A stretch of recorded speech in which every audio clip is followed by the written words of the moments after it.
Assalamualaikum warahmatullahi wabarakatuh. Kita akan mempelajari mengenai cermin datar. Cermin memiliki permukaan licin sehingga menghasilkan pemantulan yang teratur. 3 jenis cermin yaitu cermin datar, cermin cekung, dan cermin cembung. Yang pertama kita akan mulai belajar mengenai cermin datar. Cermin yang sering kita gunakan untuk berkaca adalah cermin datar. Pemantulan cahaya pada cermin menyebabkan pembentukan bayangan benda oleh cermin. Cermin datar mempunyai permukaan datar dan salah satu permukaannya dilapisi logam pemantul sehingga dapat memantulkan hampir seluruh cahaya yang mengenainya. Cahaya yang mengenai cermin datar akan dipantulkan secara teratur. Sifat-sifat bayangan cermin datar, yang pertama maya, kemudian tegak sama besar, terbalik jadi sebelah kiri tampak sebelah kanan, kemudian jarak benda sama dengan jarak bayangan. Untuk melukis pembentukan bayangan pada cermin datar, langkah yang pertama melukis sinar datang 1 dari benda A ke cermin, jadi pada garis AB. Kemudian yang kedua, lukis sinar datang kedua dari benda A ke cermin, garis AD.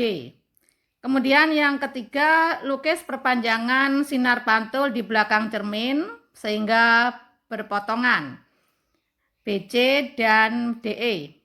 Kemudian yang keempat, perpotongan sinar pantul merupakan bayangan benda yang diberi notasi A aksen.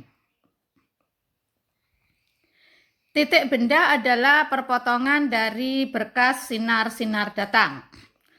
Benda bersifat nyata apabila terjadi dari perpotongan sinar-sinar datang yang menyebar atau divergen. Benda bersifat semu atau maya karena merupakan perpotongan sinar datang yang mengumpul atau konvergen. Titik bayangan adalah perpotongan dari berkas sinar-sinar pantul. Bayangan bersifat nyata atau sejati karena perpotongan dari sinar pantul yang mengumpul atau konvergen. Kemudian bayangan akan bersifat maya atau semu bila terjadi dari perpotongan sinar-sinar pantul yang menyebar atau divergen. Benda yang diletakkan di antara 2 cermin datar yang disusun membentuk sudut akan mempunyai bayangan lebih dari 1. Semakin kecil sudut yang dibentuk oleh 2 cermin datar, maka semakin banyak pemantulannya sehingga bayangan yang dihasilkan juga semakin banyak. Kalian bisa perhatikan pada gambar 1 cermin datar maka ada 1 pemantulan.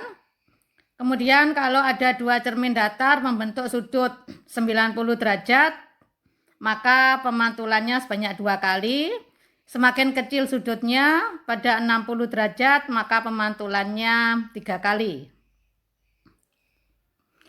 Jumlah bayangan dapat dihitung dengan persamaan N sama dengan 360 derajat dibagi alfa dikurangi 1. Di mana N adalah banyaknya bayangan yang terbentuk. Bila N bilangan genap maka dikurangi 1, bila N bilangan ganjil tidak dikurangi 1. Kemudian alfa adalah sudut yang diapit oleh kedua cermin. Tinggi cermin minimum untuk memperlihatkan bayangan seluruhnya pada sebuah cermin datar ini dapat dihitung dengan persamaan H sama dengan setengah kali HO, di mana H adalah tinggi cermin, HO adalah tinggi benda. Jarak benda dan bayangan, karena jarak benda sama dengan jarak bayangan, maka jarak benda dengan bayangan adalah 2 kali jarak benda, sehingga dirumuskan X sama dengan 2 kali S, di mana X adalah jarak benda dengan bayangan, S adalah jarak benda. Berikutnya adalah contoh soal nomor 1. Seseorang yang tingginya 170 cm agar dapat melihat bayangan seluruh tubuhnya, berapakah tinggi cermin yang diperlukan? Jadi diketahui HO adalah 170 cm, ditanya H, maka rumusnya H sama dengan setengah kali HO, sehingga H sama dengan setengah kali 170, maka tinggi cermin yang dibutuhkan adalah 85 cm.